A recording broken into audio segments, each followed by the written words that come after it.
Begins para sa ating queens na handang tumulong sa women deprived of liberty sa Quezon City Women's Jail. From one beauty queen to another, abala na rin sila sa kanilang upcoming international pageants, habang ang ilan naman ay planong mag-focus sa kanilang showbiz career. Makichika kay Lars Santiago.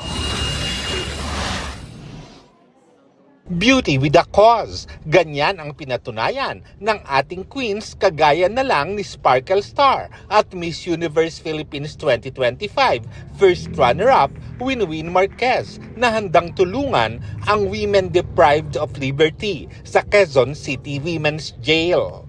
Kasama niya sa advocacy na yan ay si Miss Universe Philippines 2025 at Tisa Manalo at iba pang queens. It's good that if we get to visit, we get to know their stories and to also give them hope and chance na may mga tao na gusto tumulong sa kanila. It would be a good experience for us to do that, so I can't wait. They might be persons deprived with liberty, of course. But of course, hindi natin sila i-deprive ng another chance in life and ng support.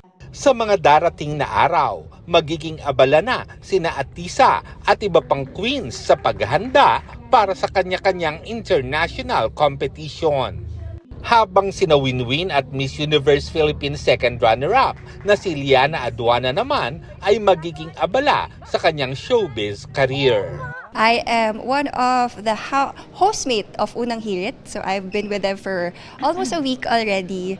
And magsisimula rin soon. Acting-wise, babalik na rin po. Sabi ko, tatapusin ko lang muna my pageant journey and then I'll enter na to showbiz. So hopefully this time around, I'll get to do that na. Lars Santiago, updated sa showbiz happening.